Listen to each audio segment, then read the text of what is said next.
Intuition is a dangerous thing. Humankind has long sought answers, the truth about the stars, ourselves, and all of our reality. Reality defies understanding. Humankind takes shortcuts, leaps in logic, guesswork, and acceptance of truths unproven. Reality defies understanding. We use our greatest asset, our intuition, to see the forest without the trees. Overconfidence is a killer. Like a predator evolved to avoid the notice of its prey, the greatest dangers to humanity lurk above and outside of our perception. Reality defies understanding. Yet we try anyways. Intuition is a dangerous thing. And last time, y'all encountered quite a few other kinds of danger. I guess when I say last time, I mean the last 3 sessions we had. Yeah, you encountered some guns, you encountered aliens, an alien dog, some kind of... Basically, you were sitting in a microwave inside this building and just getting cooked repeatedly. It was kind of a problem. But you got out of it alive. Some of you with, a few new... Actually, all of you with a new mental thing to deal with, right? Whether it's a sleep issue, or a new fear, or a new specific attachment to something, all of you have been changed by this experience. You will never be the same after what you saw. And so today we're going to dig into how that manifests in your daily lives, your characters' daily lives, I should say, over the next span of months. You all did meet with the woman who introduced herself as Grace, who recruited you into Delta Green, and you've all received some kind of communication with Delta Green here and there to sort of get things set up, to establish drop points for you to go and get drops for information, drops for your new missions, things like that. But after that, the communication has pretty much gone quiet. You've all had to go out and check in on these drop points wherever they are, these dead drops, just to make sure that no communication is incoming, but so far, it's been empty.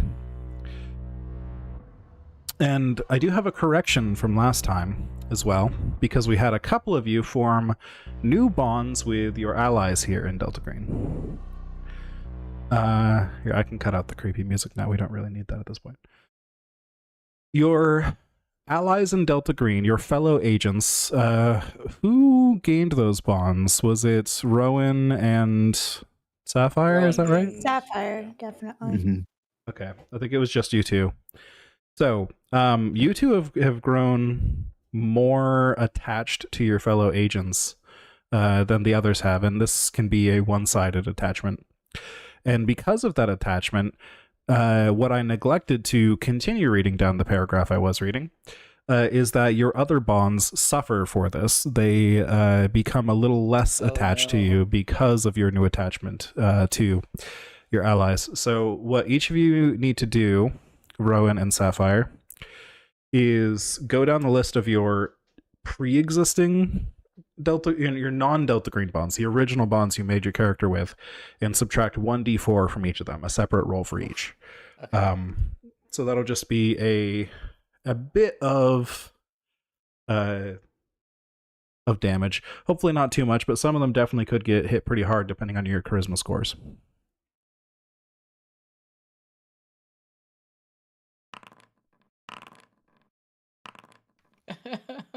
Oh no. Not off to a great start. Right. I stood up for a second. Oh no. Well, the old lady commune took the brunt of the blow. Childhood bestie really is taking a whammy. Yep. She's the one I offloaded some stress on earlier. Ah. So, actually, I did misspeak again slightly. So you rolled 1d4, Sapphire, right? Well, and is your charisma originally a 10? Yes, okay. So it's actually 1d4 per 1d4 per agent that you gained as a new bond. So you would roll 3d4 like Rowan did. It worked out nicely that Rowan had 3 bonds already. And then just Okay, apply yeah, those d4s. I'm in the process of rolling for the next bond. Perfect. Okay. So So you'll be rolling so I 3d4, roll not 4d4 is basically the 3d4s for 3 bonds. Do I get to pick? yeah. In this case, you get to pick. I suppose there's not a rule saying you can't just load them all on one if you wanted to, but spreading them out might be your best bet. So Yeah, I think that's probably what I'm gonna do. yeah, that is very fair. Yeah.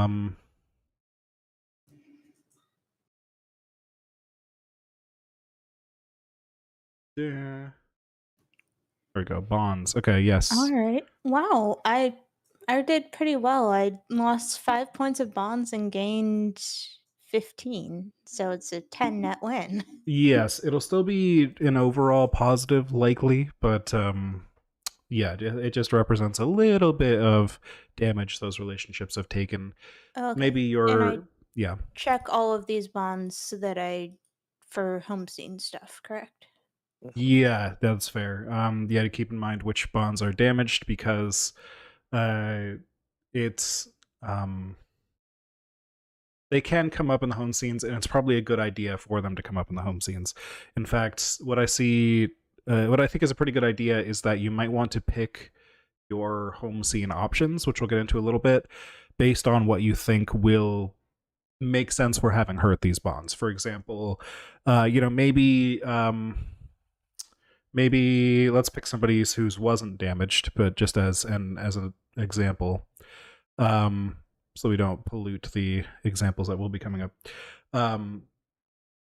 Maybe, for example, for William, if you had damaged your bond with your younger brother, maybe you miss some family event because you were off doing something else, right? And now suddenly, you got this tension between you because you just completely blew him off or something, right?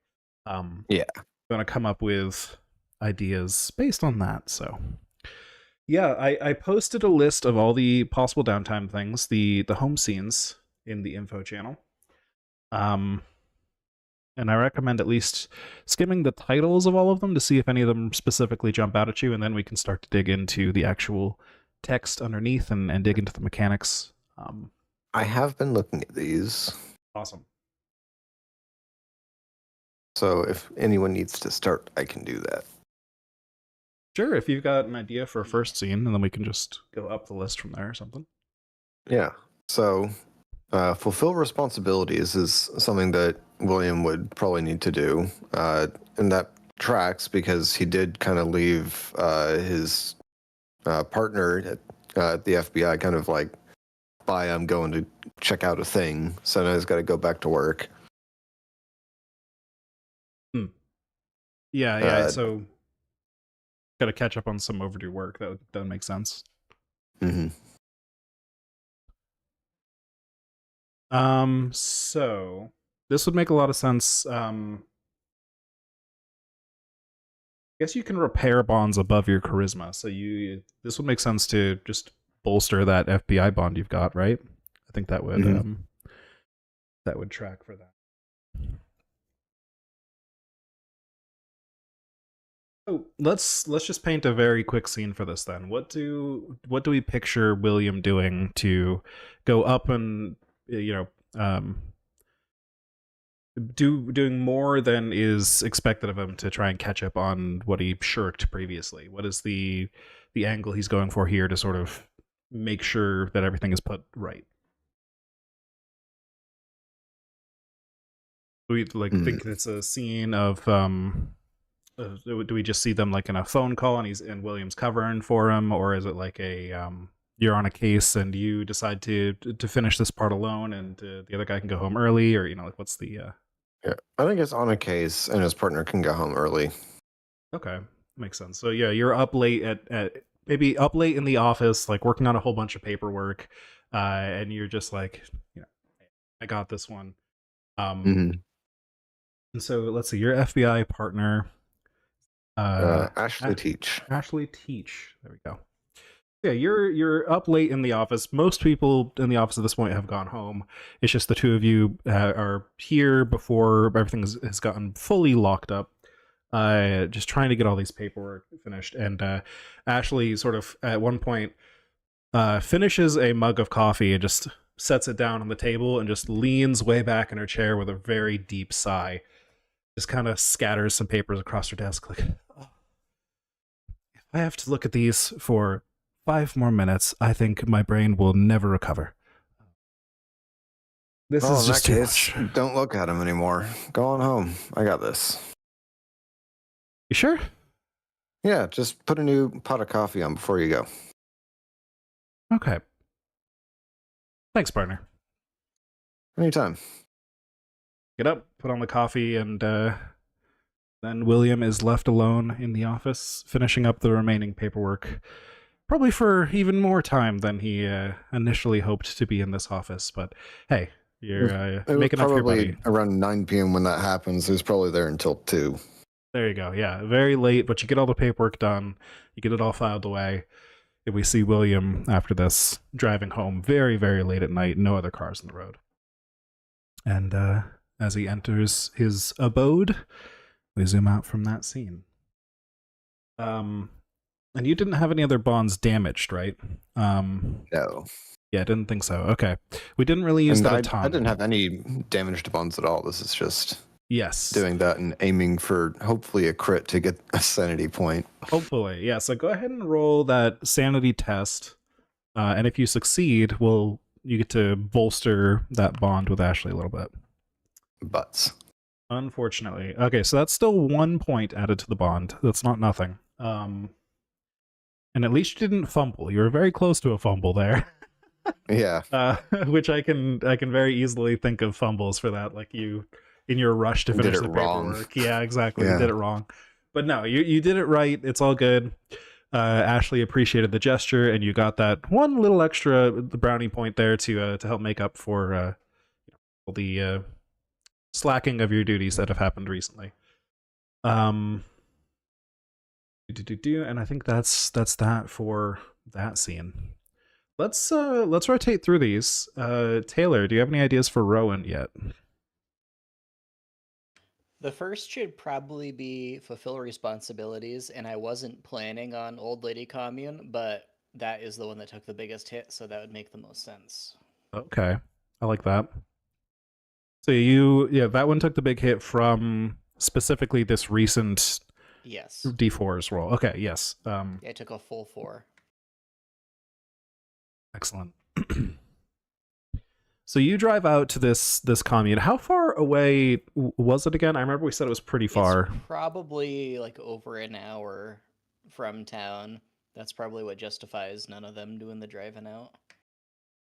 Right. So yeah, an hour out of town, not very close to any like actual big grocery stores or anything, and you just get them some supplies from every now and again, and making sure that they have what they need.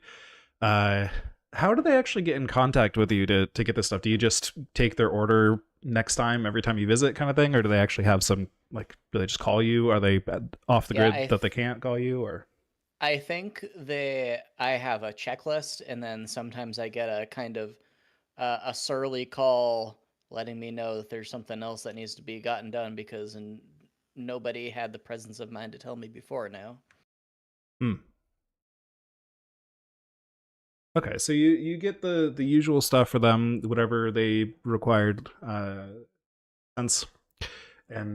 load up in your truck, head up that way, an hour out of town.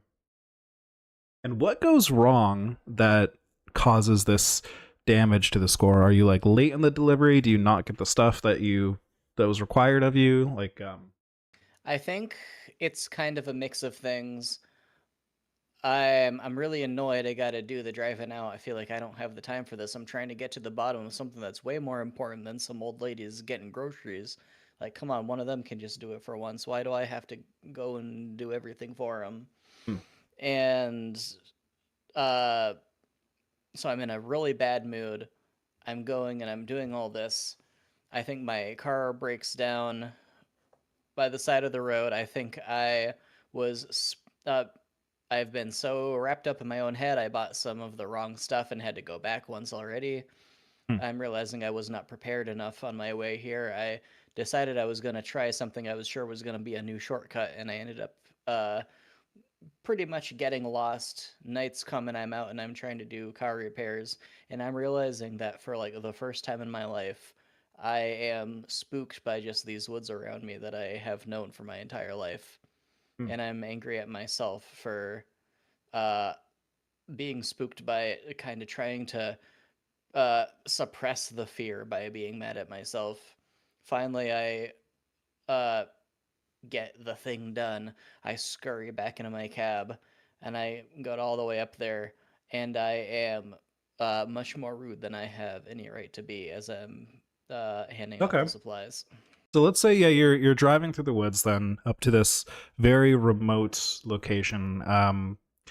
This this is this small commune. We'll say there's just a couple houses that are kind of clustered together out here, and maybe it's really just like one singular house and like a barn or something like that, and a shed, and so a couple buildings, but only one of them is actually lived in, and these old ladies just live out here together.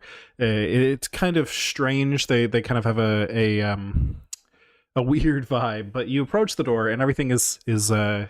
I'll say at this point, it's several months later. I think we described already the meeting with Grace was several months later. So at this point, it's fall.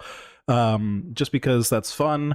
You know, you're in the woods, you're scared of the woods, and now all the leaves have fallen off, all the trees are all spooky and dark, and you know, there's no greenery to be seen around. And it's all just, yeah, it's very Halloweeny.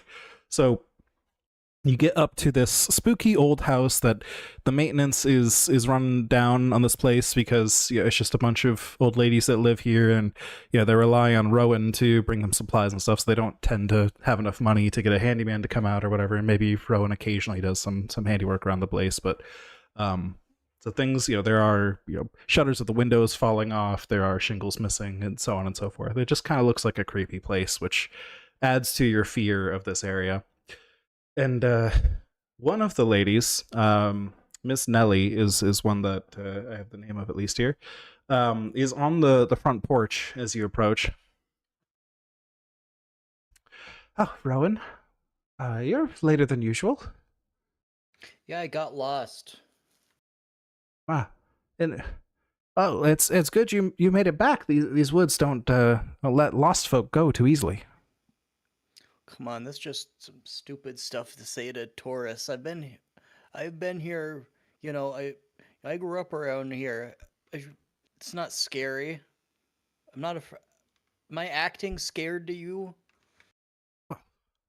A healthy fear of the forest is good and healthy, Rowan. It's here, have some drink and calm down. She'll hold out like a huge mason jar that is half full of just this very dark, very thick green substance that is kind of like coating one half of the mason jar. It's clear she's just been sipping out of the side of the mason jar. Just here, have some drink and calm down. I am a bit embarrassed that she responded with my snappishness with a kindness.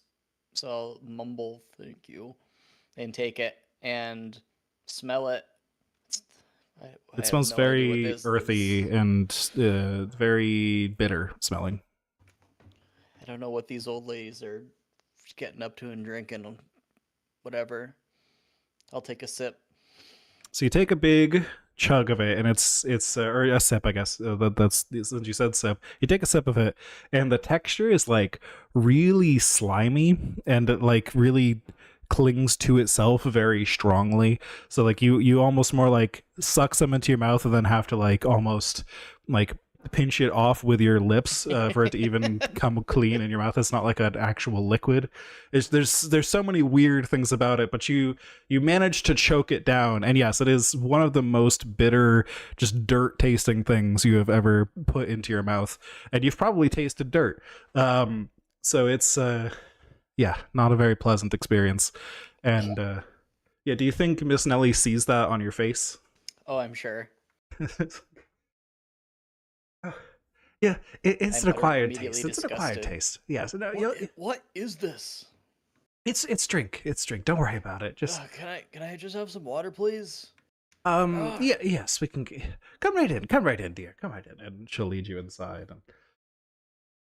And you notice as you just walk through this place, all the other ladies, we'll just kind of fast forward through it, they're all carrying mason jars of this green substance as well.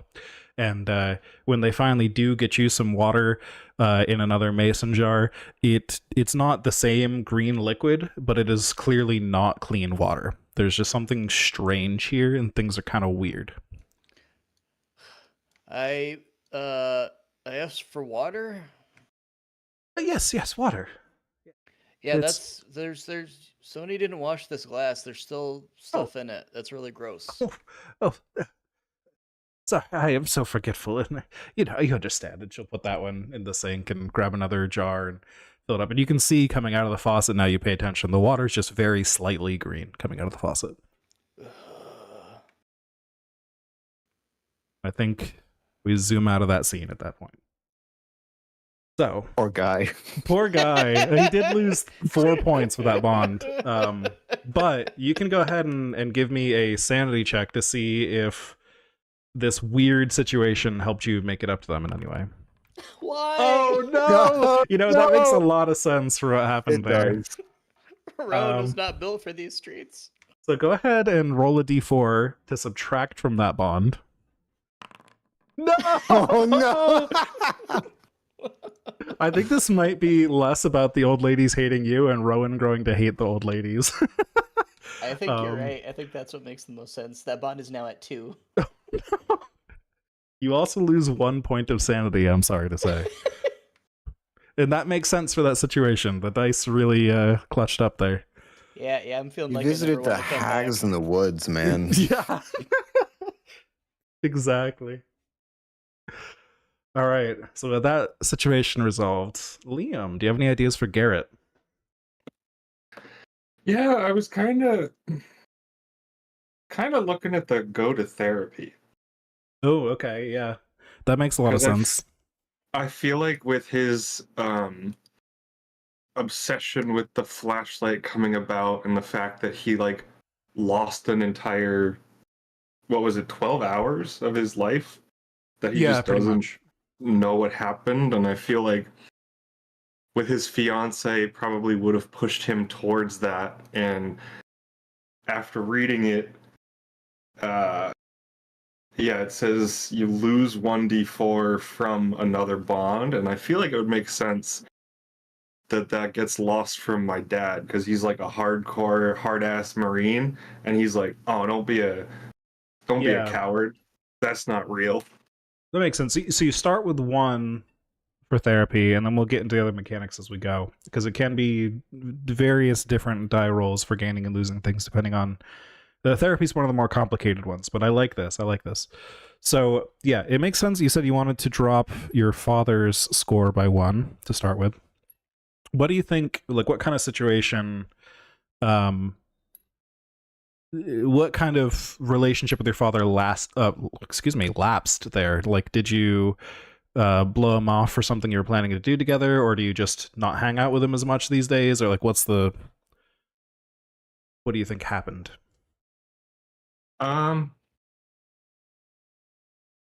It was probably I canceled a lunch after telling him that I was going to start going, and I'm not sure the length, but this was 6 months, right? So he probably was going a couple times, and with his dad being against it, he didn't want to go to dinner one time, so canceled on him. Sense. So yeah, you'll be calling your father, Caleb Donnelly. And we'll just see. Maybe you're in the car outside the place where you get your therapy. Just parked and calling him, and you put it off, and it's last minute, and you really just feel like you have to call him before you go in there. Garrett, hey, what's where are you at? We've got a table here. Yeah, I'm right outside of therapy. It was a pretty rough session today, so I don't think I'll be able to make it to dinner tonight. You is there want to time? talk to some shrink instead of talking to your old man? Well, they did get certificates and degrees to be able to do that. All right. Guess I'll be eating alone tonight. You know, son, you can talk to me. I may not have certificates or degrees, but I've seen some shit. Yeah, I try to, and it's just this week has been a lot at work, and the session it took a lot out of me tonight, and I just want to go home and spend some time with Carmen. All right. Well, I hope you yapping their ear off or whatever goes on in there helps you, but just let me know sooner next time, yeah? Yeah, and we'll definitely reschedule dinner. Okay. Bye. Yeah. Just cuts off the conversation. Classic. He is done with it. And so you head into therapy, and I don't think we need to role play out exactly what goes on with your therapist, but we do have some roles here. And you need to decide if you are going to truthfully tell the therapist what has gone wrong in your brain, like the things you saw and the time you lost, all that kind of stuff. Or if you are going to talk about the other things in your life that might be causing you stress and stuff, and try to let the therapist help you with those things, and then lie about the things that are really hurting you deeply, these strange things you've seen and stuff. So that's up to you what you want to do here.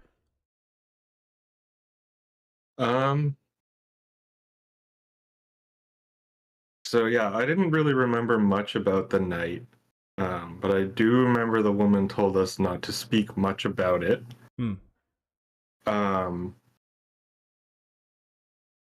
So I would probably say that we went to. I went to the mine to check something out. We had a good tour, everything was fine, the night was good. And the owner of the shop showed us some precious stones and probably spin it that the people wanted to steal the stone, but not tell them that it was like from outer space. Yeah, so basically inventing the story of you being present for a robbery type situation. Yeah, like trying to explain to the therapist that you went through this basically violent, tense situation, but got through. Is that kind of the vibe? Yeah, and then waking up 12 hours later and finding out that the people had all been shot and killed. Okay. So you're not telling the truth to the therapist, so that's going to change how these mechanics work. But that's probably a good thing, because there are a lot of risks involved with telling therapists the truth about the unnatural. Both they could just disbelieve you, and then that can hurt your chances of getting some mental healing here, or I mean, they could honestly have their own sanity damaged, or they could go to the press with the information. You never know. Like, it all could be bad. So go ahead and roll a luck roll, which is just a D100. You want to get under 50, or 50 or under. And we'll see how that goes. I know there was a button for it. Where did it go? Good question. Is there a... I mean... Was there a luck button? I know I rolled luck at one point. I believe you, but I can't... Yes, it's at the top of your screen. Roll luck. Handy. Okay, so that is a failure. So, on a luck roll failure, when you lied to the therapist, you you have no change in your sanity. But it wasn't a critical failure, so it doesn't get any worse than that. So yeah, how does Garrett feel about going to therapy and essentially feeling like even after a few months he's gotten nothing out of it? He's starting to feel bad about blowing off his dad. Yeah, that's fair. So your dad's score gets reduced by 1, and that's how that scene resolves. So what does it mean, check a damaged bonds box until the next home scene ends? So if during a mission, if during an operation, you project it onto a bond in order to resist some sanity damage and stuff like that, or resist the effects of insanity, there's a whole bunch of different things you can project onto your bonds. Kind of like when you fail a skill, you check that box. You would just check the box next to a bond that got damaged, and that just tells us when we're doing these home scenes, they should probably involve that bond in some way to show what happened to make that bond dislike you more, or what happened to cause you to grow farther apart, or whatever. But for now, since it happened in a home scene, you don't need to check that. Okay. So And then do we do Joanna. anything with the apply skill improvements yet, or is that not yet? Soon. Okay. Yeah. So Joanna, you have some ideas. All right. Well, I was thinking about going out into nature, but I've lost a lot of bond damage. Yes. So I think it would be a thing of like Sapphire made plans to go on a getaway, and then at the last minute, like canceled everything to take care of stuff at home. Okay. So, which bond did you make plans, or did you make plans to go alone? To go away alone, or Yeah. So Okay. basically, she was gonna do the back to nature thing, and then she learned that her childhood best friend Angela was going through a divorce, so she canceled so that she could be there for Angela because she's been kind of distant lately. Okay. So that makes sense. So which one are you going to take then? Which option if you're not doing back to nature? Sorry if I missed that. Responsibilities. All right, classic. Yeah, trying to patch some things up. Mm-hmm. So what scene do we see here with Angela Nelson that involves probably a little of both of the situation, right? Like because something needs to have happened that caused you to grow more distant, and then also you're attempting to patch things up here. Yeah, I think part of it was Sapphire just blew her off for months. So just kind of went and retreated into her own thoughts and stuff for a bit. Yeah, just kind of became distant, went through the motions, canceled a whole bunch of the monthly coffees that they have scheduled. Gotcha. Okay, that makes sense. So maybe you're finally meeting up for another one of these coffees then. Is that the like, idea? Okay. Yeah, it's like 5 or 6 months overdue, and she's heard through the grapevine that her friend's been going through a divorce while she was ignoring her. All right, so let's put you at a small cafe somewhere. Maybe you two found a cafe that's got a similar vibe to the store Sapphire runs. Just the crystals everywhere, like all sorts of like pseudo occult paraphernalia type things everywhere. It just that kind of vibe. I wanted to come up with a clever name for that on the fly, but I couldn't.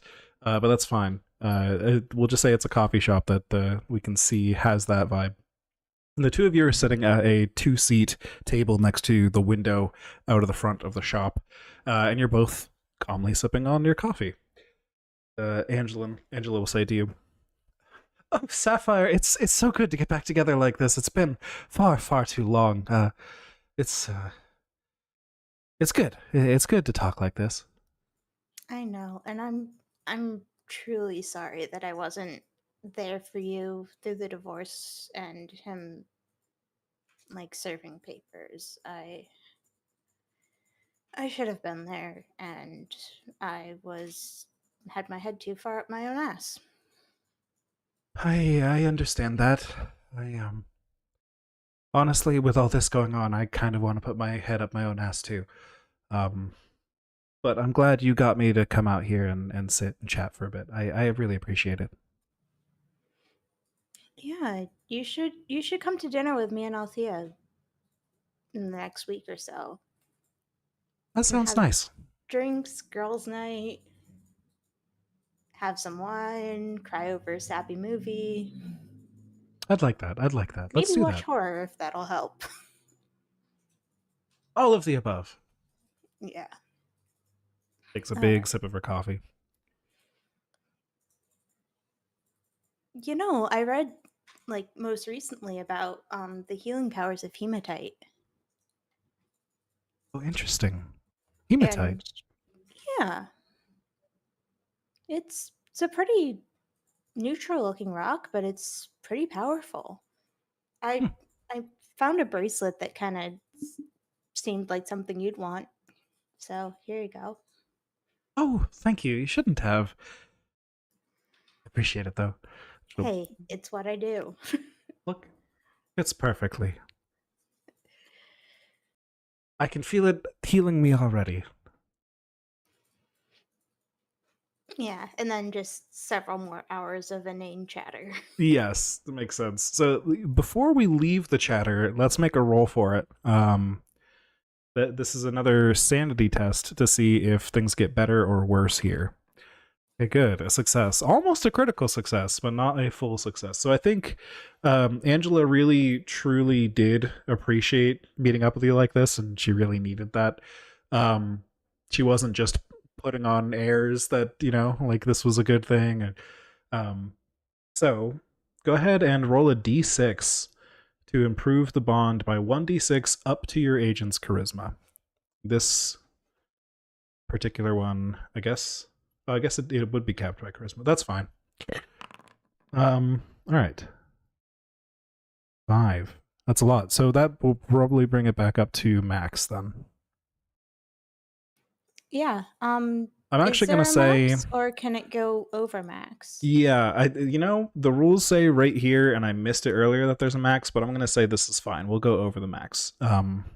What is the max supposed to be? 10? Yeah, your charisma. But I think that's fine. You were lucky here, and things are only going to get worse for y'all moving forward. So it's okay if you can take a couple wins here and there. Okay. So your relationship with Angela is now one of your strongest, which is very good. And then I think that might be it for that scene for Sapphire, unless you wanted to add more to it. Nope, probably followed up by girls' night with Yes. Sapphire and her partner Althea. So we see a montage scene of you out drinking, partying, going out to dinner, maybe karaoke or something. I don't know. Just a whole bunch of you watching a movie and screaming and all this stuff. Yeah. Maybe taping awful guy's face on a punching bag. There you go. Yeah. Catharsis. Excellent. So that's everybody gone through one scene. And I did plan this is a fairly long break for your characters, so we're going to do 2 scenes here.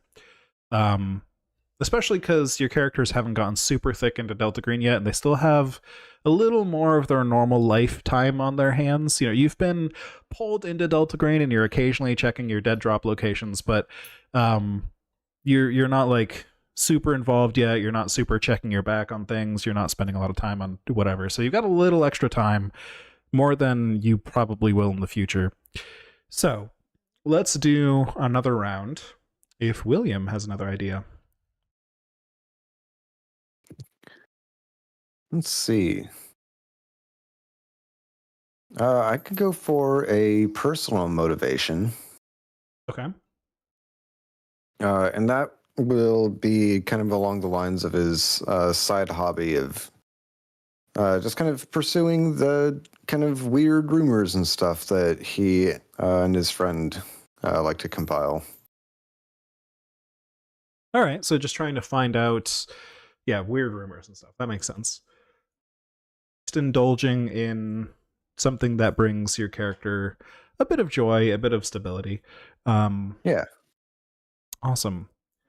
So let's roll first here then, I think, to see how successful you are, and then we can narrate the results of that. Yes, that's another sand test. Hey. Yes. A success. Very good. So, you did not crit, but so you do add 1 sanity. And reduce 1 bond by 1. You know what? In order to stay at the maximum, technically, we can just bring Ashley Teach right back down that one that we got earlier. There you go. So right after you do some extra work and take over her share of the work for a little bit, you get obsessed with a new rumor you're chasing down instead of pursuing all the work leads you need to be chasing, and force some extra work on her instead. And that actually tracks because I also wrote down something earlier about I'm sometimes just gonna zipping off on some random pursuit. Yep, that makes sense. Sometimes you just got to track things down. So you said you are looking for weird rumors and stuff to chase down, which is it's kind of how you got into Delta Green in the first place, right? Yep. William and his friend Isolde often swap stories and rumors that they've picked up recently. So he'll be off pursuing the closest or most interesting one. That makes sense. So I think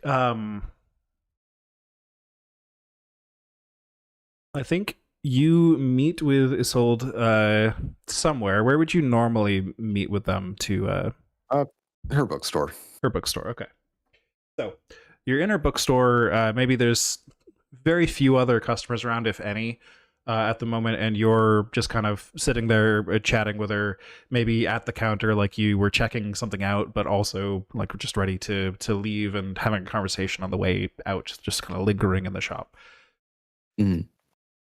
Oh, by the way, have you heard all this stuff going on in Dorchester? Dorchester? No. What's going on in Dorchester? It's a small town, a couple hours from here, but there's a lot of strange rumors there. There's been well, it's honestly all the usual stuff, but it's such a sudden burst of intensity for the location and how small it is. But crop circles, mutilated cows, the works, like all of that stuff, all in that one town. It's weird that it's all. Dorchester's not that big. I mean, a few hundred people. Kind of makes a complicated face. Does this track to any location nearby where the mine was? It is very close to the mine. It's in the same county. Okay. You know what? I think I will check that out. That's a good one. Oh, let me know if you Not find too anything. far away from the last place they sent me either. I see. Perhaps some of these rumors are paying off then. Well, do keep me updated. Yes. These rumors, they are close together. You're right. The last place I sent you was Grafton, right? Yeah, that's right. The mine. Ah, that's good. Oh, I'm sure if anyone can track these things down, it'll be you. So do keep me updated. I'll do. I'll let you know if there's anything interesting or if we actually finally hit one. I can't wait. She rubs her hands together.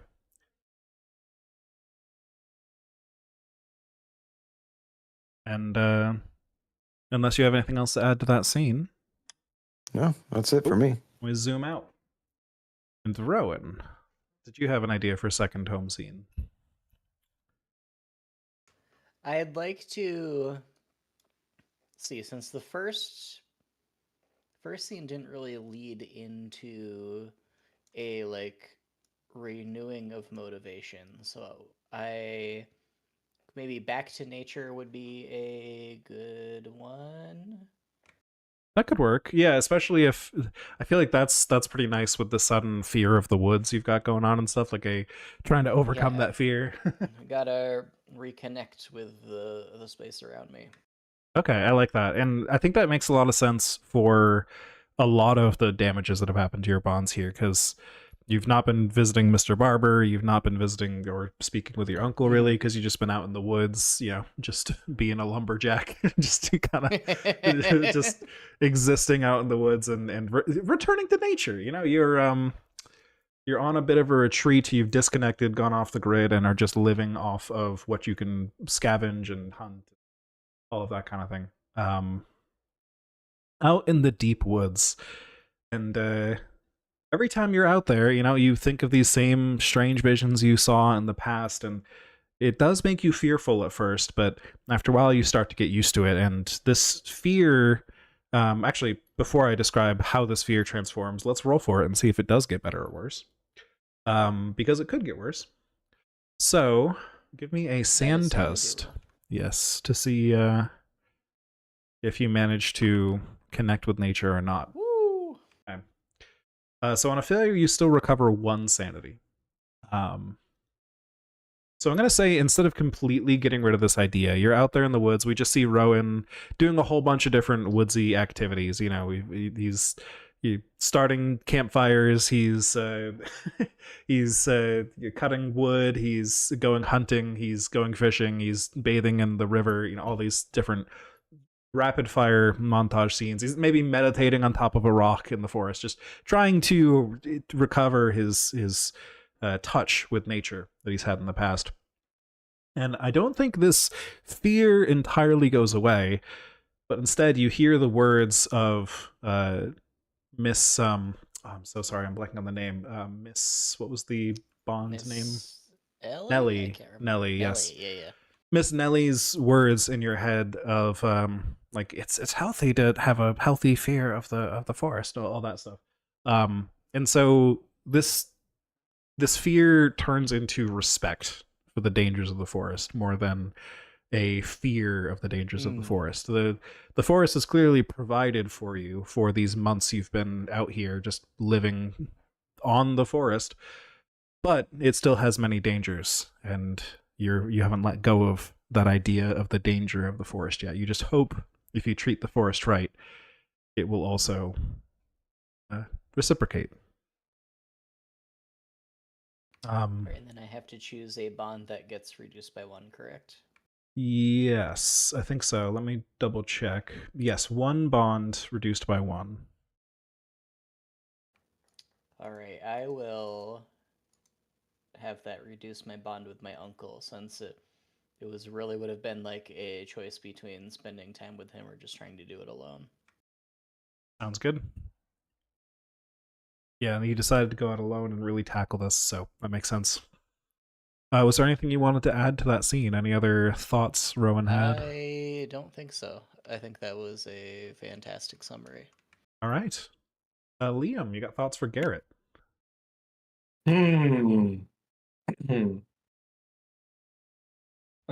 Poor Garrett tried to go to therapy, but so far it hasn't done anything for him. Yeah, and I'm feeling improve skills. Like, I don't know. The skills I would think about improving are alertness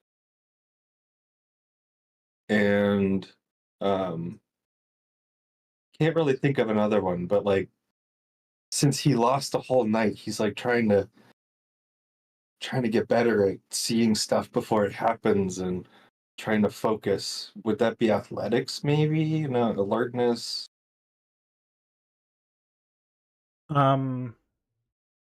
Yeah, I mean, you get to pick 2.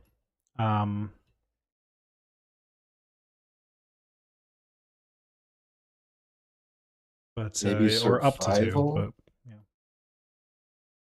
yeah.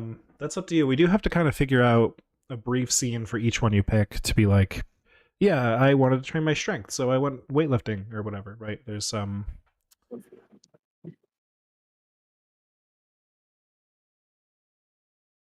Hmm. Yeah, so if you pick 2, we can start narrowing down the scenes. Or I guess you can Yeah, I also mean- pick 1. That's an option.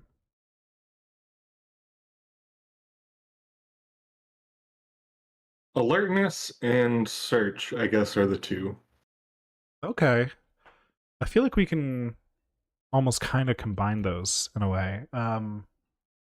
What would Garrett do in order to improve those skills rapidly? What is Garrett's current sanity, out of curiosity? 44. Okay, that's pretty good. I mean, that's below like average, but it's pretty good. So you're not like crazy yet in any stretch.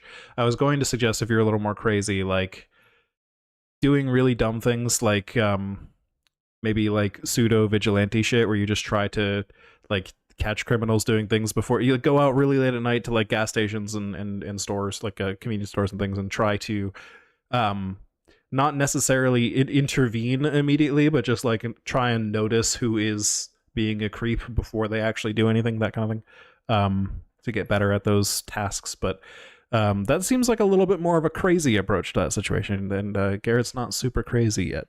So what do we want to do instead? Garrett does he's like an analyst, right? That's his job? Yeah.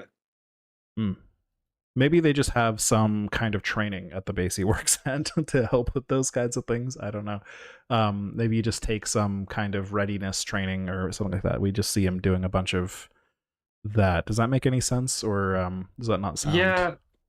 I was trying to choose between melee weapons and search. I think it would make sense for melee weapons because it would be like he can do some sort of combat training at the base. Okay, yeah. So you take some combat training. You're normally just an analyst behind his desk and stuff, right? Maybe a little bit of other things here and there you dabble in, but you come back from this assignment and it's really shaken you a little bit in ways that you can't even fully explain to other people, and you just decide it's time to get some of your other skills polished up a little bit and make yourself a little bit more ready for these situations you're finding yourself in. So you sign up for some of these training. We see maybe a montage of Garrett like sparring with some of the other workers there who are also taking like various martial arts classes, things like that, to just try and polish up some of their self-defense skills and all that kind of stuff. All from a very law enforcement angle, and then also, of course, just in the process of learning how to fight better, you're learning how to like see the entire person you're looking at better, that kind of thing, like trying to understand them, trying to see all angles at once, trying to not tunnel vision yourself. And so how we do this with rolls is you're going to roll the 2 stats, or the 2 skills rather, that you just said, and if you fail them, that's how you get the biggest benefit. But if you succeed at them, you just get Damn it. Yeah. I actually don't know what happens on a success. I don't think anything does. Yeah, I don't think so. So your alertness stays the same, but you do get to add 3d6 to your melee weapons. That's pretty huge.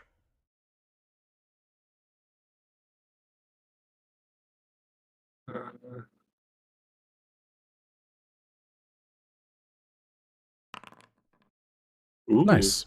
Pretty good. Nice. So you can go ahead and add that to your melee weapons, and then you succeeded your other roll, so you only drop 1 bond by 1 point for this. So how does that manifest? How do you, like, does this just take up more of your time when you grow more distant from somebody, or how does this happen to one of your bonds, and which bond does it happen to?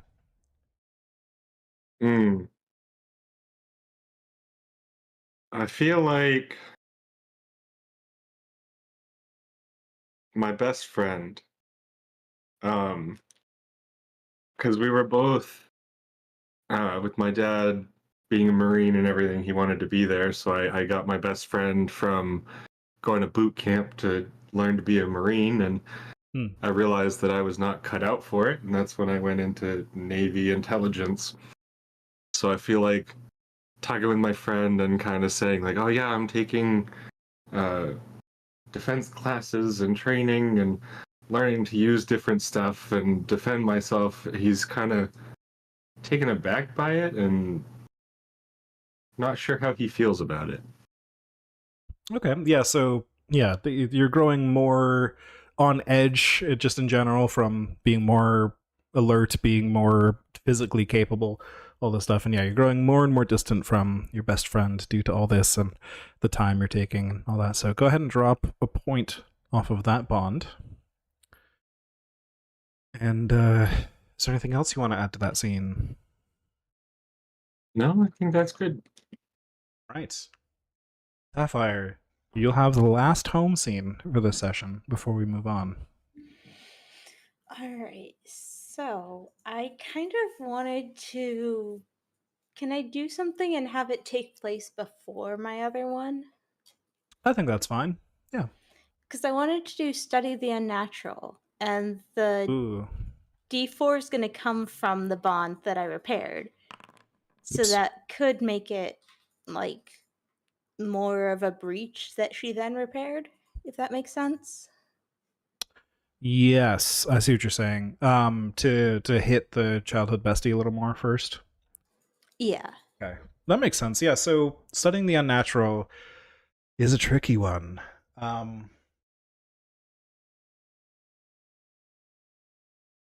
Let's see. I think normally we have to find a source of unnatural knowledge. So I'm trying to think of what that would be in this case. Did any of you like take one of the rocks successfully or any other thing from your last operation? Or I think what I would probably do is start pursuing the darker side of like the new age occult thing from the bookstore and like making less and less reputable contacts through that, if that's okay. yeah, I'm just trying to think.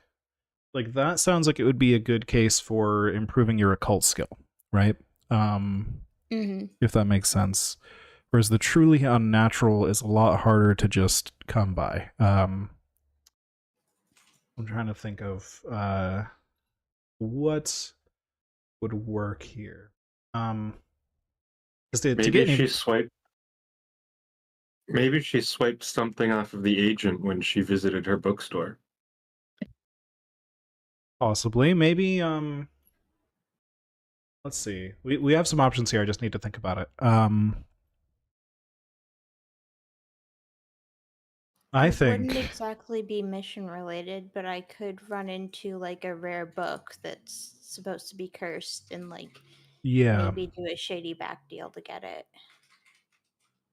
Possibly. I think that kind of stuff probably would have been generally noticed by Delta Green before anyone else, and you're part of Delta Green now, right? But here's my suggestion. Because again, there's a lot of shady books out there, and 99.9999999% of them are just occult books, not unnatural books. Delta Green, however, does have safe houses where they keep truly unnatural things that they either can't destroy or don't want to destroy yet because they could be useful in the future. They may be useful as evidence, or they could be useful as weapons or whatever. And I think as part of your orientation to Delta Green, you were informed of the nearest green box in case you ever needed to go and drop off something very quickly, something that would be absolutely deadly if it fell into the wrong hands, that kind of thing, right? There are places for any and all unnatural objects you might find to just be stashed away, hidden from the rest of the world, and just kept out of anyone else's hands. Now, it's not usual that a Delta Green agent would go and take things out of there without prior authorization, so it might be risky for you to head in there and steal something. But if Sapphire is truly has a thirst for that knowledge and just wants to find something real, some real unnatural shit, not this occult stuff you've been messing with, but some real provable breaches in reality, that would probably be your best bet. I think she would probably take a flyer track of like if assuming it's like somewhere innocuous and not like completely out in the middle of nowhere. I think it would be a like a rented storage unit somewhere. Okay. So yeah, I think she would kind of insert herself into the community like where she can keep an eye on it and like just become a regular in that part of town. Hmm. And if she sees someone using the unit, she would intercept it before the official agents came in to clean it out. See If that makes someone sense. using the Like unit. hoping to get something that's fresh and not in the records and won't be noticed as stolen yet. I see. Okay, yeah, just sneaking in to grab something before it has become escalated. I see what you're saying. Yeah. Yeah. Basically keeping an eye as soon as she sees an agent making a drop off, take it like right then. Okay. So this is something extremely risky. I just want to warn you ahead of time. Okay.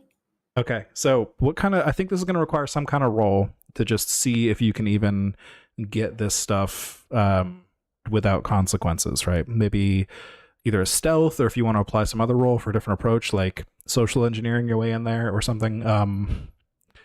Whatever kind of skill you think would help Sapphire steal this thing.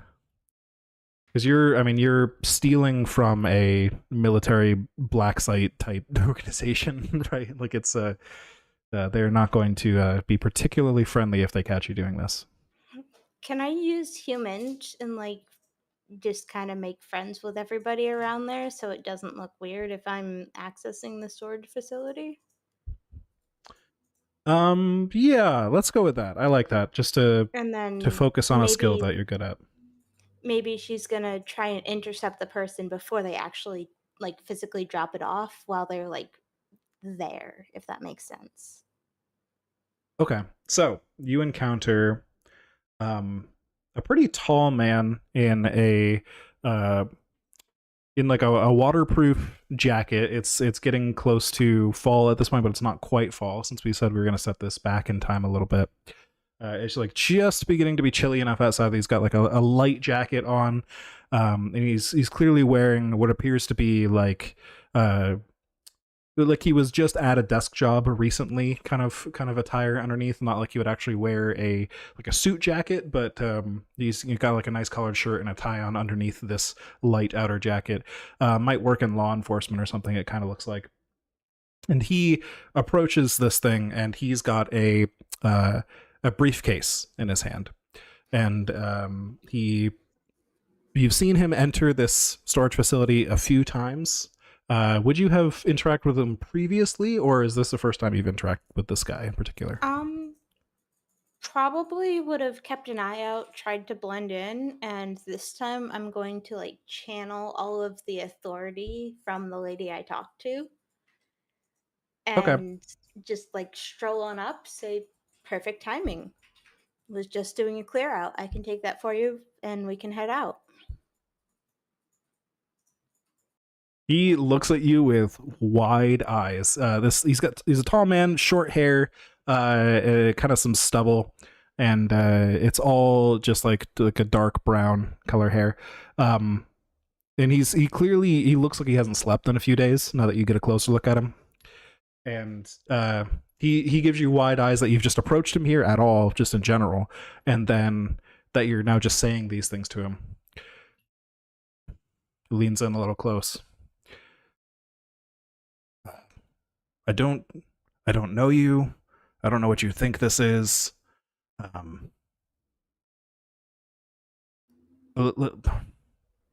Listen, I'm gonna need a little more than that.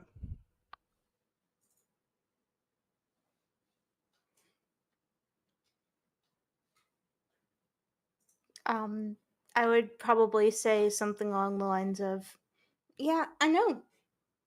I look pretty innocuous, but yeah, today I'm taking care of the green box.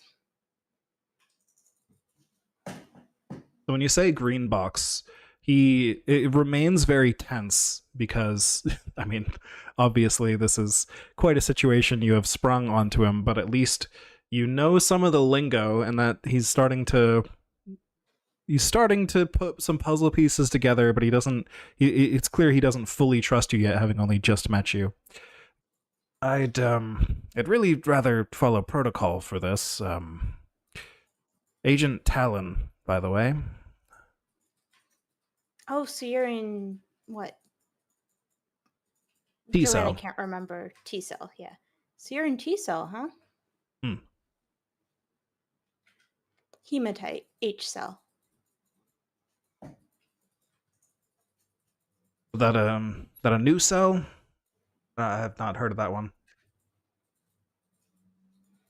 But they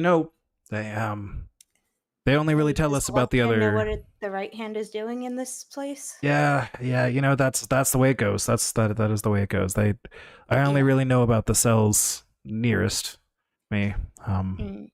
Yeah, they chose me because I just look kind of like your normal kook. Someone from T cell coming, or someone from H cell coming all the way down here to take care of this. That's okay. You know the code to get in? Yeah, I'll rattle it off quickly. His shoulders relax quite a bit when you do that, and you have proven at least that you know how to get into this obscure location that is locked in security. So go ahead and... Did I mention that H cell uses this drop-off too? You're in this area? Yeah. Huh. Well, I mean, as much as you can be here, like everything's about an hour away, right? Yep, that's true. That's true. All right. Well, I'm gonna drop this off. Whatever happens after that is let's just follow protocol and let's get it inside first. And can you go ahead and roll me that human roll you were asking for earlier? Oops. All right. Let's follow protocol here. I'm gonna put it in. I'm gonna put it on the log sheet, and then you can take it away after that. I don't want this coming back on T cell. All right. So he'll open up the door, put it inside, and he's not like hostile to you and not letting you go into the green box, but he puts it in and he signs the log sheet, and then nope. All right. It's best if we never met each other, right? Yep. Best of luck. Talk to you probably never, and he'll. So you are inside the green box, and it is full of all kinds of wild shit. We're talking what appear to be really, really old ammo cases, what appears to be a coffin leaning up against one side of this thing, lots and lots of cardboard boxes, some wooden crates. There's like a really tall, like full-length mirror in the corner of the room, and all sorts of little odds and ends and trinkets around the place. It is just an extreme dense location of unnatural artifacts. And everything here is logged, so you might be able to take some things, and if no one else catches you in the logs, but right now you've been unable to keep things off the logs at this moment. So what do you do in here? Are you going to try and sneak something out temporarily and then bring it back later and try to just sneak it past? Yeah, that's kind of the goal, is sneak something out in my very large handbag. Okay. Drop it back off in a week or so, sneak something else out. All right. So basically, like, I know I'm not going to get real deep on any one thing. Yeah. But just, like, take a quick look on whatever's grabbable and drop it back off in a couple days or so. All right. So, Sapphire knows that you're not getting away with this for free necessarily. There's still a risk of somebody going there at the wrong time, a time you didn't expect, or noticing some discrepancies in the logs, things like that. There's possibilities of you being discovered here, and you're not sure when or if that will come back to bite you, but you have decided to settle in and study some of the unnatural that you can get your hands on here. And I think we should leave it abstracted as to what you find in here for now. But go ahead and I don't think you roll anything for this because you successfully got this stuff and you started studying it. So,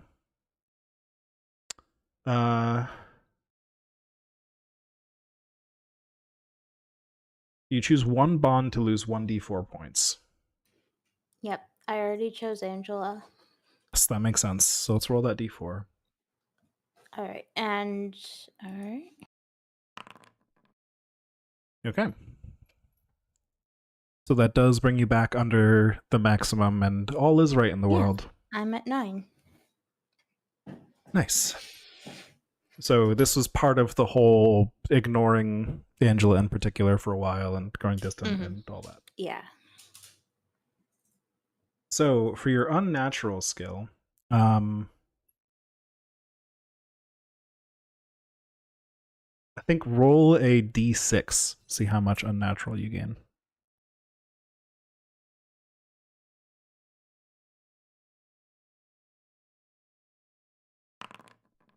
Ah, maximum. Very good.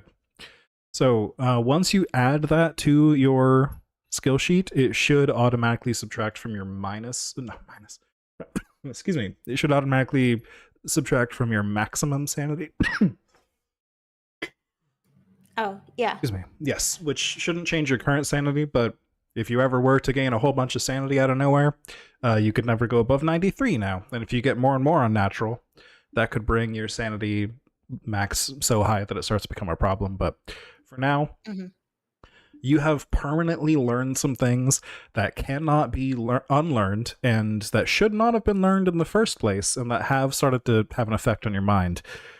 But, I mean, that was the result of your last mission anyways, right? So what could go wrong? Okay. So that's all of our home scenes then. As all of you have spent some time studying things, learning things, working with your relationships to try and patch things up, all sorts of different montage scenes there. And now everybody can hit that apply skill improvements button. Yay! Yay! As you get all those check marks converted into more skill points.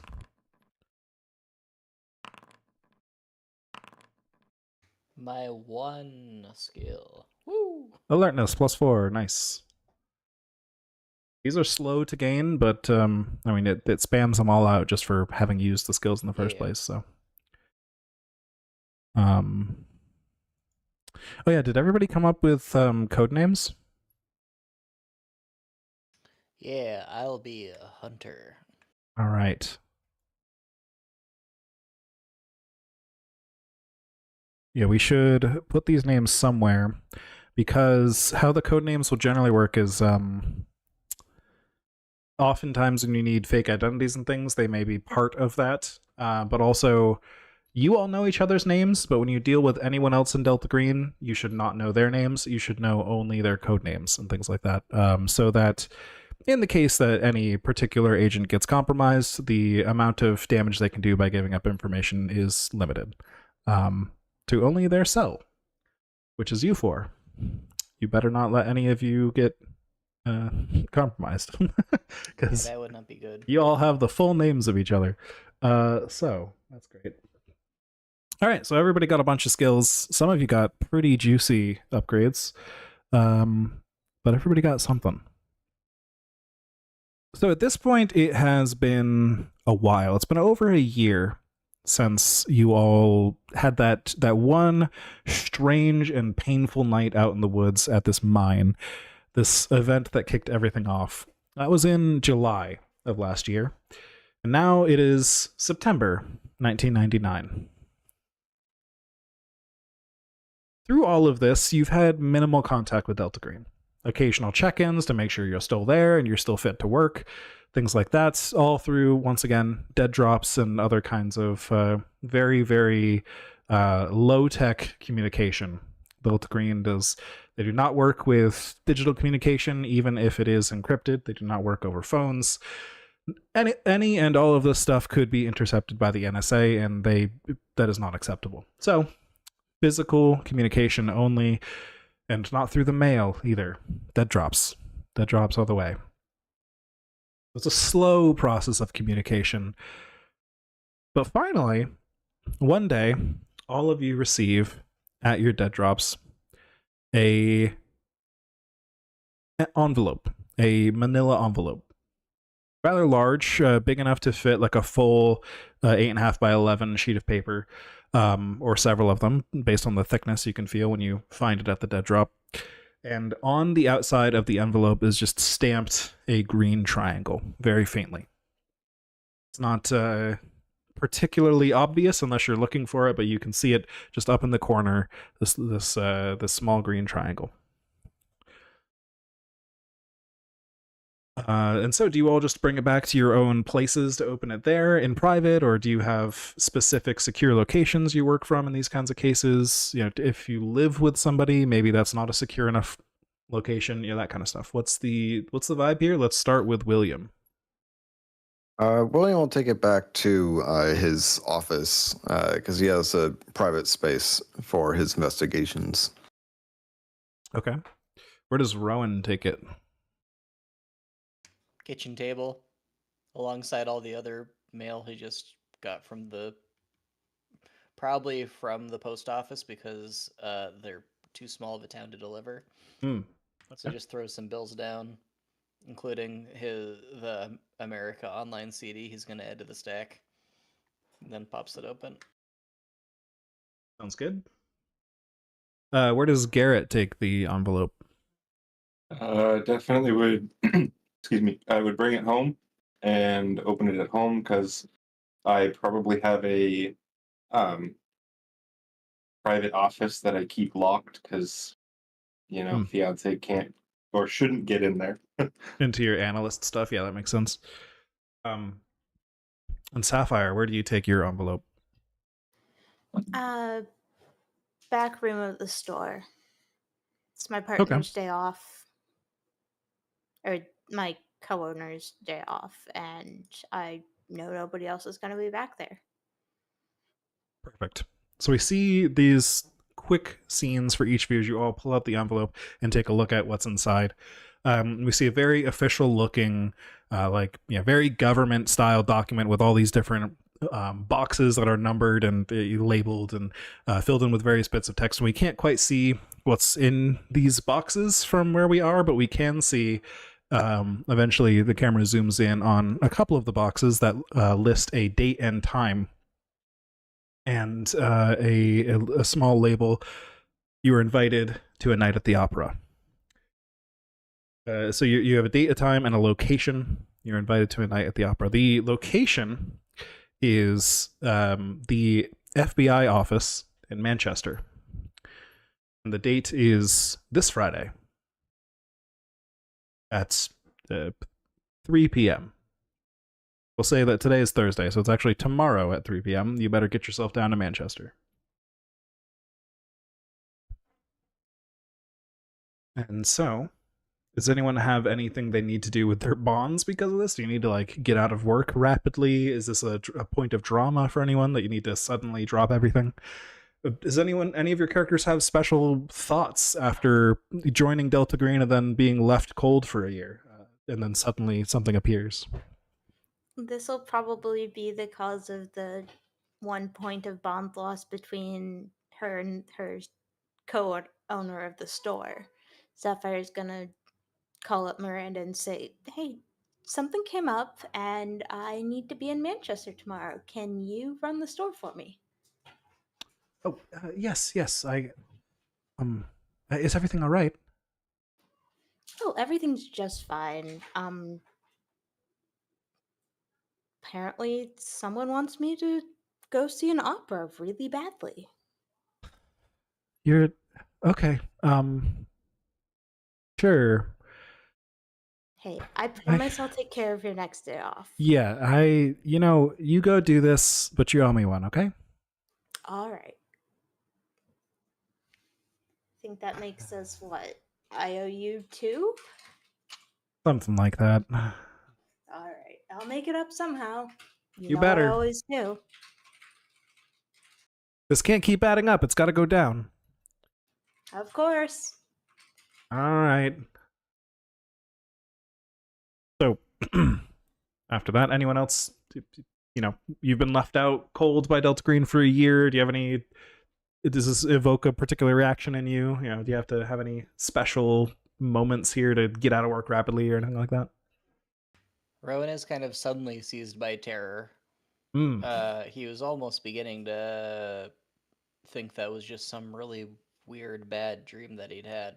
But here's again, he's got to rearrange some work schedule just a little bit. He's got to call some people. He's got to go to some people in person to let them know that he's not going to be delivering anything or doing any odd jobs for them that day. And then he prepares to take the old I-93 north.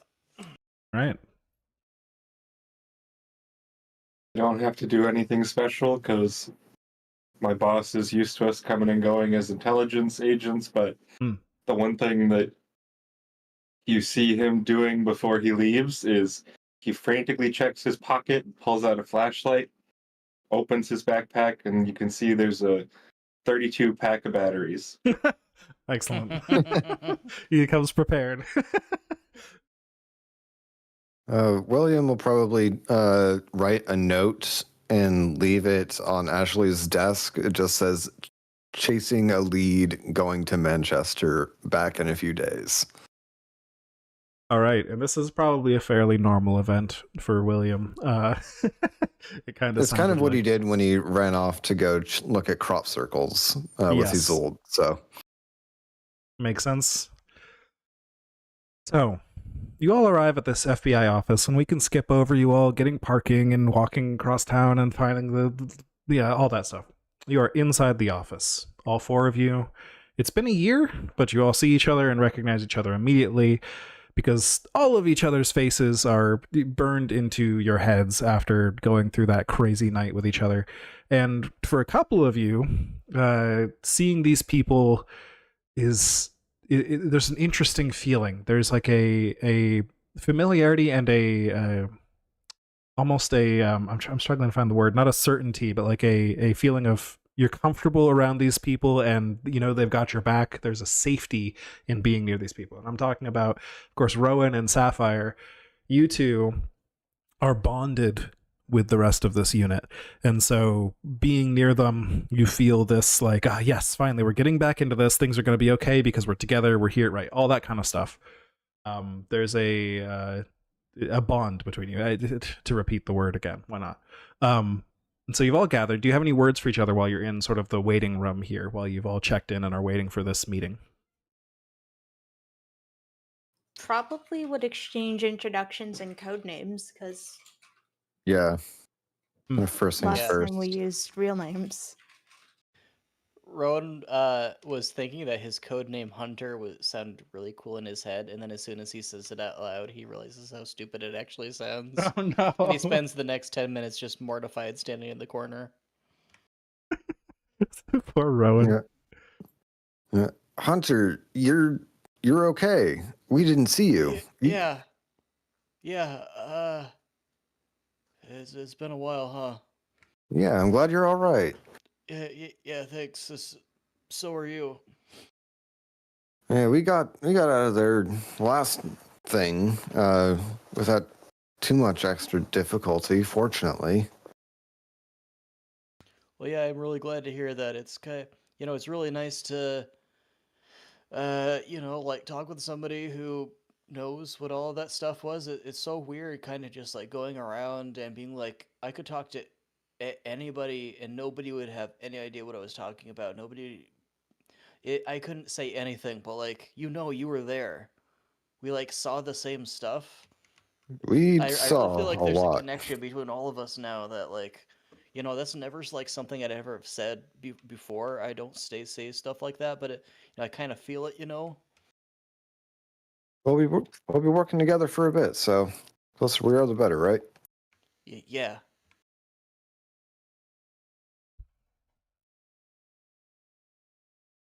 A man walks into the room through a set of double doors that lead deeper into the building. And he's wearing a pretty, not like a nice, like a fancy suit, but a clearly very professional suit that has seen a little bit of wear and tear. This guy has clearly worn the suit for just many years.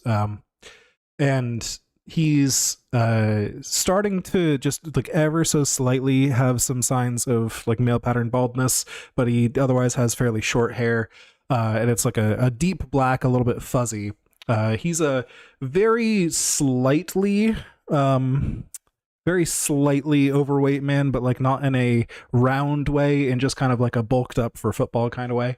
And clearly hasn't quite gotten all of the muscle mass that would associate with that, but he's built like a large brick wall kind of guy. He enters the room. He says, yes, yeah. He'll hold out a hand to shake with whoever's closest. Special Agent Special Agent Derringer. William will probably, also being FBI, shake his hand. Call me Hallow. Hello. Excellent. I'm Hunter. Agent Hunter. Hematite. Please don't call me agent. Hematite. Yes. And I'm High Tide. High Tide. Good. High Tide. Well, please follow me. This is something we need to get done quickly, and it's honestly better if I show you more than tell you. And we shouldn't say anything until we get in the room, but just follow me. Here. Do As I he walks, need the opera gown I packed? Do you what? I'm just gonna ask. Do I need the opera gown I packed? No. You'll. Everyone's fine in their current attire. He does smile at the joke though. So this is my first time seeing anything like this.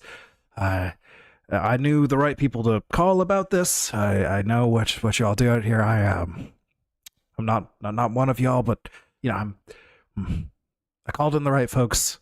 They got me in contact with you. We need this situation escalated, dealt with, whatever. All right, here. He opens a big metal door that squeaks, it's not like a heavy, like a vault door, but it's just a, normal size door that's made of metal and is clearly quite sturdy. And there is a room, maybe like a 10 by 10 room, not a particularly large room, with a bunch of like metal folding chairs, and there's a cart with a TV on it, like a VHS combination TV. And there's a overhead fluorescent light in the room. Like, here, we'll talk in here. I've got some things to show you. So everybody in? All in. All right. Yeah. There's just enough chairs for everybody, these 5 metal chairs, and he'll sit right next to the TV and pull a tape out of, he'll like pull back part of his suit and pull a tape out of a pocket, like clearly a very large suit pocket he's got in there. And put the tape in the TV. All right, listen, this is something I need you all to see. It's not particularly pleasant, but you really just need to see this with your own eyes. You won't believe me if I tell you. You wouldn't have called us if it was pleasant. I'm ready to roll sanity. Right you are. All right, let's just watch the tape.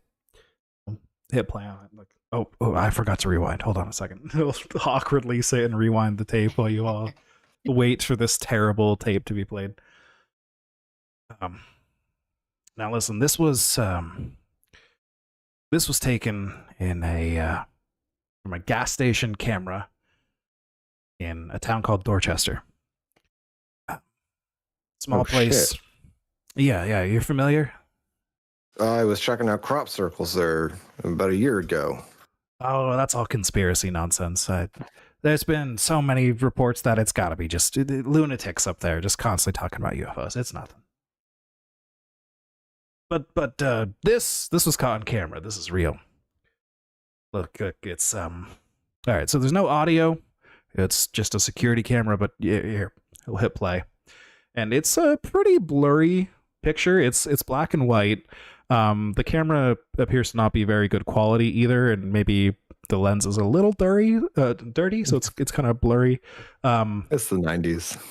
It's not only the 90s, but it's also a small town gas station that just happened to have a security setup of any kind, and like it's not particularly good quality even for the 90s. So it's blurry, but you can see there's a young man who enters the gas station and approaches the counter. He looks quite agitated. He's kind of never stopping moving. He's kind of like bouncing around on his feet, shifting his weight constantly, kind of jittery when he moves. And you can see he says something you can't hear. There's no audio feed, but clearly there's like a pained look on his face. You can tell just by the way his mouth opens, like the corners of his mouth are really downturned. His face is clearly very contorted, even though you can't see it very clearly. Says something to the cashier, and the cashier just kind of like leans his head forward slightly, like, what did you say? Like that kind of reaction. It stares at him blankly.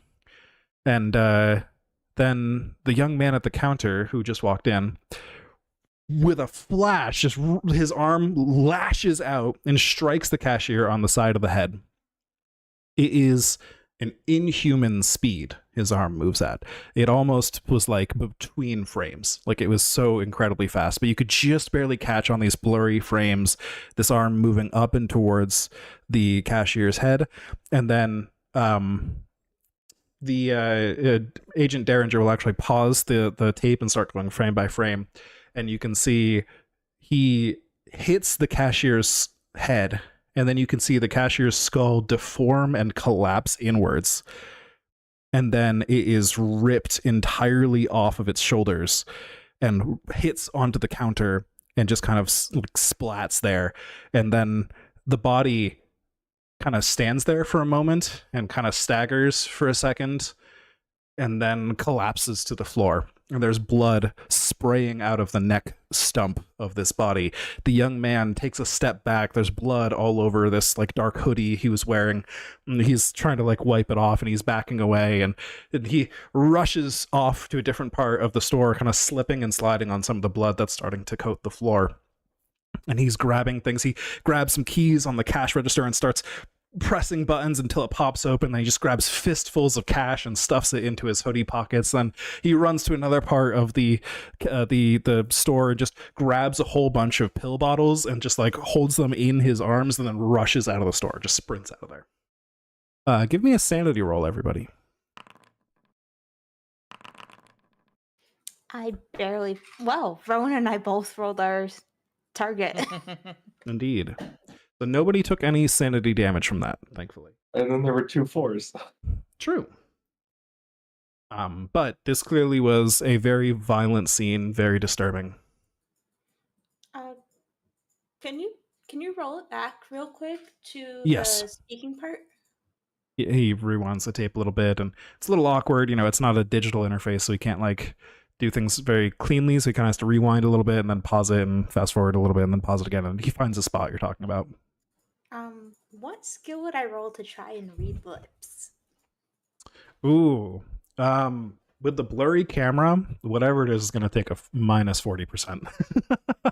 But something. Let's get to what Garrett wants in a second. Let's resolve this roll first. I think Humint would make sense here. Okay, so I need to roll under a 14. Sure. Not quite with the penalty, unfortunately. So yeah, with the it's such an incredibly blurry, like you can't really make out much. It's not a clear enough image. What were you saying, Garrett? Sorry. No, I was just going to make a joke and ask if I could use my computer science to enhance the image. Enhance. Love it. Yeah, if anyone else has a particularly high Humint that they want to roll, that's fine. Yeah. Nuts. Even with the minus 40, nobody was getting that. It's just way too bright. Yeah. Nobody crit failed though, so that's good. Yeah. Rowan will try. It didn't work. Nope. I mean, it would have been higher someday though. You had to roll a negative 31, so it would have been pretty tricky. I think that's a person on the screen. So, did you say it was the person's hand that it used to hit the cashier? Yes, he just like lashed out with his arm. That didn't look intentional to me. That looks. That kid didn't know what was going on with his own self. Yeah, it is. It's a strange one. Listen, this kid, he's He's held up 6 different gas stations in the area in the last few days. He's 18 years old. He's we've identified him. His name is Billy Spivey. Now he's been just running place to place and doing this kind of thing. This is the most violent. Thankfully, a lot of the other places, when he started holding them up, they just handed over what he asked for, and he then contacted the police afterwards, and they started tracking down poor Billy. But clearly, there's something weird here. I've never seen a man move like that. It's not right. Do you happen to have any of the audios from any of the other robberies? Unfortunately, this was the only place equipped with a video camera, and it did not have audio. But based on the descriptions from others, we had, we had an artist put together an approximation of what we think this man looks like. This is how we identified him. Yes, we have now tracked down. We've tracked down his identity, so I can get you his official government picture, and I'll hand over a picture of Billy. And he's just a fairly normal-looking young man in the picture. I mean, he looks like just a farm boy, about 18.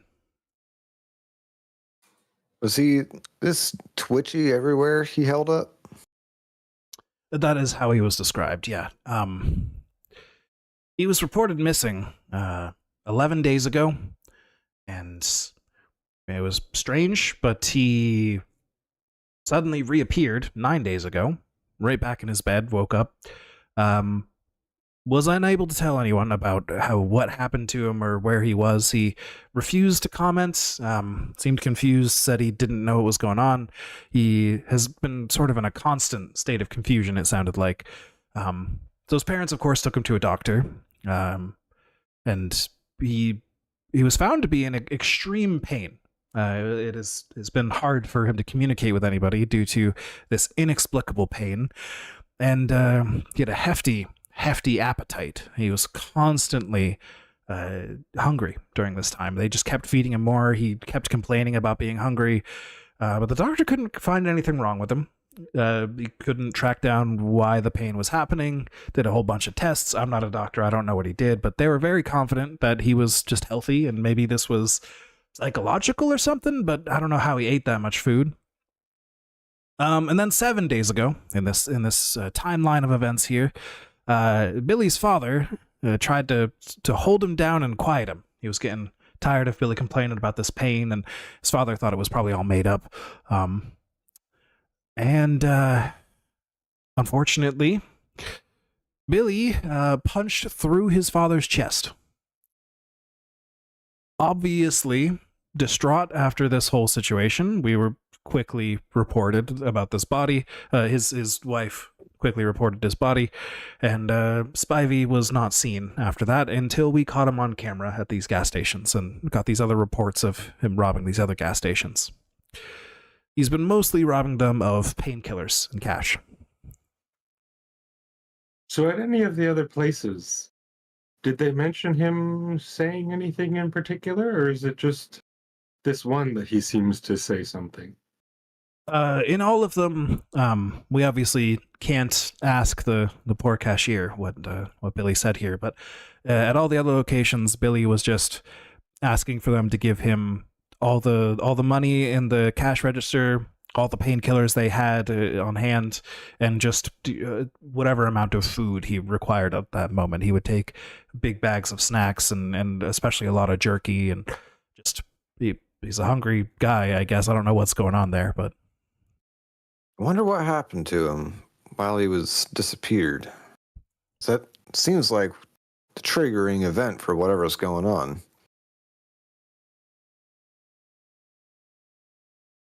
yeah, we're not sure when he disappeared, why. Well, we know when he disappeared and when he was reported missing, but we're not sure why or what happened.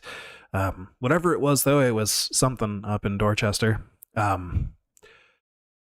So I managed to get this tape before anyone else did. As far as anyone else knows, this location wasn't recording that day. They forgot to put in a fresh tape, and the last one ran out. So you're some of the only people to see this. And we can destroy this evidence if you want. I just want to make sure that I've never seen someone move like that before, and we got to stop this guy and get him wherever he is. He can't be out there hurting more people like this. And this is the only copy. Yes. I think we'll take it with us and we'll contact our superiors to figure out what to do with it. And we'll be on the lookout for Spivey as well. Even though, well, it's clear that he is a murderer and on the run, holding up places. He's obviously a criminal. The FBI is tracking him down right now. So I'll make sure that if we find anything on him and his location, or if we manage to capture him, all of you will know immediately. Are there any recording devices or anything in the room? This room? Yeah, Are you asking that of the guy, or are you asking that of the handler? of the handler. If you want to roll for it, yeah. Sorry, handler is like the term for GM in this game. You asking me, or are you asking the dude? I should have been. Yes, I'm asking what I rolled to see if there's Okay. anything recording in this room. That is an interesting one. I mean, kind of search would make sense, I think. Oh. Unless you have a suggestion for a different skill. If there's a particularly high one that you want to make an argument for or whatever, I'm always down for that. Yeah, I mean, search makes sense. I'm not good at it, so it probably won't succeed. Well, but this is how you improve at resend it. it. Hey, nice. So you look through the room. You just start looking at all the corners, and you looking for. You drop something. Yeah, just making sure that this is the only tape and there's no other evidence that could Oh. come from this conversation. Oh! I see. No, it should be fine. You're welcome to check though. Of course, I just they don't have any reason to suspect me or what we're doing here. So, as far as the FBI is concerned, you all are just a bunch of consultants on this case. Yep, Alright. and I'm just doing my due diligence. So you look through like all the corners and try to find any evidence of places of the wall being tampered with and repaired over or anything like that. But it's a pretty bare room, so it's easy. There's not really any furniture in here except for the folding chairs and the rack that the TV is on, the little cart. It's otherwise a pretty blank room. You check along the top of the light and stuff and try to figure out if any extra wiring was added in there, but it looks clean as far as you can tell. Okay.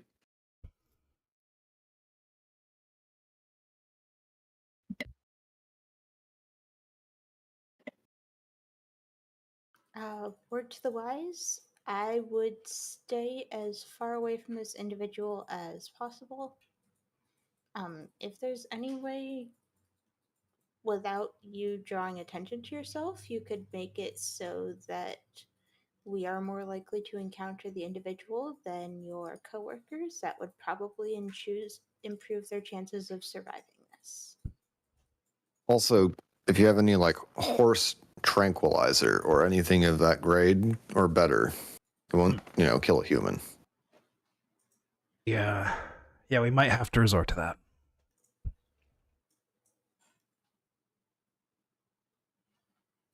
So you said his father and the gas station employee are the only ones that have passed because of this so far? Those are the only, murders he has committed.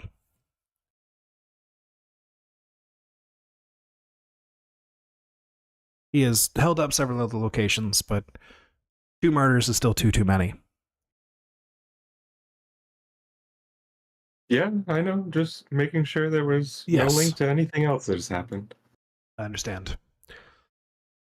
Obviously, we can't account for all of his movements. We're still trying to track him down, but and the places he has been successfully spotted, like these gas stations, it's been, just those 6. And no one else has been able to find him anywhere. It appears he's hiding unless he is going out specifically for more painkillers and food. Do you have a map of the location of the gas stations he's hit? Of course, you know, he'll pull out like a like a an atlas that has a section of the area. It's the 90s, and he's like got a Sharpie that's marked a few places on there. And he'll hand that over, and it's just all places kind of up and down the border between Vermont and New Hampshire. Just a bunch of towns kind of along 91 there. It appears he's just, after he hits a location, he moves on to another location, but you don't really see a pattern to it. It's just like he keeps on hitting the next nearest town, or he'll skip a town occasionally, maybe trying to throw people off or whatever. But he's just appeared in a bunch of places all around like western New Hampshire. Okay, so it just seems like he's moving north in a line. Yes, it is notable that he is from Dorchester, and this gas station that he ended up at, this most recent case where he murdered somebody, is also in Dorchester. I don't know if he was headed home or whatever. We have taken his mother into protective custody as he murdered his father. So she is safe at the moment, and unless this guy's gonna go knocking down walls just to get to his mother, I think she's safe for now. He shouldn't know where she is. But he is somewhere out there, and we think, at least most recently, as of yesterday, he was in Dorchester.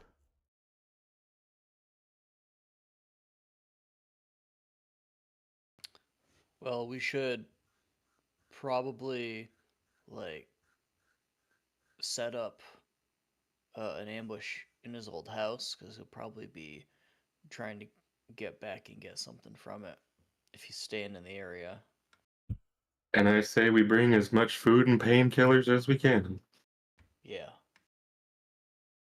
And, just in case, tranquilizers.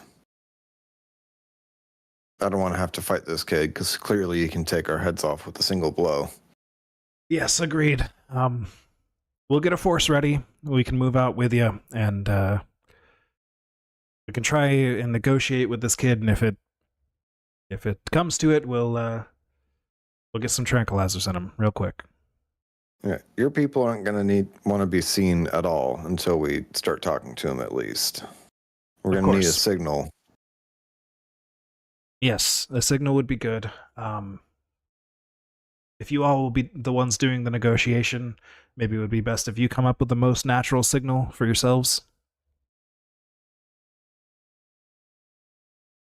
I can tell my men to look for it. Sounds good. We'll let you know. Okay. I'll get some men together. We'll head up in that direction, and oh, I almost forgot. We'll reach into not into his like jacket pocket again, but this time the cart had some other like boxes on it in the like underneath where the TV is sitting. Pull out like the cardboard box and flip it open. Pull out a bunch of like just burner phones. Just hand those over to you all. All right. Thank you. It's got one number saved on it. You can contact me through that. I'll call you through that if I need you. We good? We're good. We're good. Good.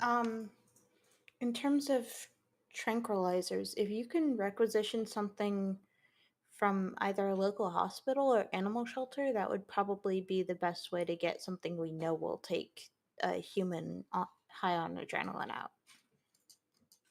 That makes sense. Thank you. I'll make sure to pass that on to the boys. Yeah, maybe talk to a surgeon. We've got a lot of work to do to get things ready on our end, and I'm sure you all will want to get out there and start investigating. So, best of luck. I think we're all gonna need it. Yep, and yeah, do make sure you're properly prepared, because once we get in this, it's probably no going back. Agreed.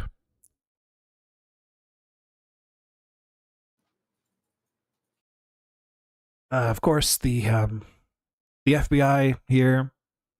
To them, you're all just special consultants here, and we've brought you in specifically to try and negotiate with this young man. You're specialists. But none of the rest of them know anything else about what's really going on here. They just know there's an armed and dangerous criminal on the loose, and we need to take him in alive. Or, well, preferably alive, but better dead than him killing anyone else and causing even more problems. That's absolutely the last resort, but this is a very serious issue, and we need to make sure that option is on the table. Mm-hmm. Priority 1, find the kid, make sure he doesn't hurt anyone else. Priority 2, find out what happened to him. Couldn't have put it any better myself. Question for the handler. This guy with the FBI, does he know that we are Delta Green? Yes.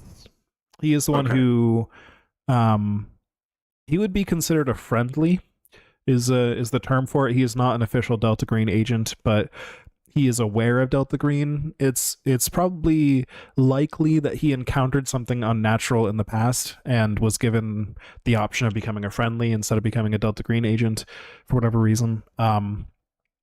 So he doesn't go on these operations or get called in to do specific operations, but he is on the lookout for things that might become Delta Green operations, and then he'll escalate that to Delta Green, things like that. He's like an extra set of eyes and ears for Delta Green out there, and maybe can provide some extra expertise in certain situations. Friendlies are, if that helps explain what a friendly is at all. Yeah, no, I didn't know that those people existed, so Yes. I was like... That's fair. So yeah, explaining that a little bit. Yeah, that's what friendlies are. They either provide some expertise to Delta Green. Maybe they're like a very specific kind of professor that has a lot of knowledge of a particular thing that Delta Green might find valuable, or maybe they're a member of law enforcement like this guy is, and they're in a position to intercept cases that might be good for Delta Green to take instead of the official government cases, and sort of sideline them and make them Delta Green cases instead of tampering with evidence as needed to make sure that things don't get out there that shouldn't get out there, right? Like what happened in this case. So yeah, I mean, that's why I did the roll to check for any like recording devices, because I didn't know if he was like showing us to this, but he didn't want it brushed under the rug, and it was, yeah. That's fair. Okay. So, any other questions for this guy before you depart? No more questions. I guess, should we determine a signal before we go? Or Maybe woo, because it starts with H. Probably, but Joanna has the brain bad. Yeah. I mostly said that to buy us time so we could come up with something. Yeah. You can call him later before you set everything up, and then, you'll be in contact by those burners, so you got options. So with that then, you all head out of the FBI office here. You head your separate ways back to whatever cars you had parked in various locations, and it's time to take the trip a couple hours away to get to Dorchester, which is a very small town. You'll have to pull out your maps and really, really try hard to find it on this map, and you're glad it was pointed out to you before. Yeah, it is a town with a population of like 300 people, just kind of tucked away in the corner of nowhere. Do we need to roll navigation? Wait, I think that's... I've been there, haven't I? I was looking at crop circles. You were, yes, you've been there before. Do you all want to like share a car, or are you all going to take separate cars? Yeah. I mean, William would advertise that. I actually, like I was saying, I've been there. I can drive if you can all pile in to one. Okay. I'd say let's caravan, because last time one car was one too few, I think. Maybe. But yeah, we can do that. Just follow me. All right. So William knows the way, and the rest of you can caravan, and you make your way there in all of your vehicles. And that's where we'll end tonight's session. And next week, we'll pick up with you all getting to Dorchester, starting this investigation of this small town and figuring out what weird stuff is going on here. Where is this Billy kid? And, what's going on? Like, what's going on with Billy? Like, why is he doing this? Why is he in so much pain? You have many questions and not really a lot of information. We'll tackle that next time. All right. Thank y'all you for playing. running. Right. Yeah, Of course. thank you. This was good. Yeah, progress. Progress.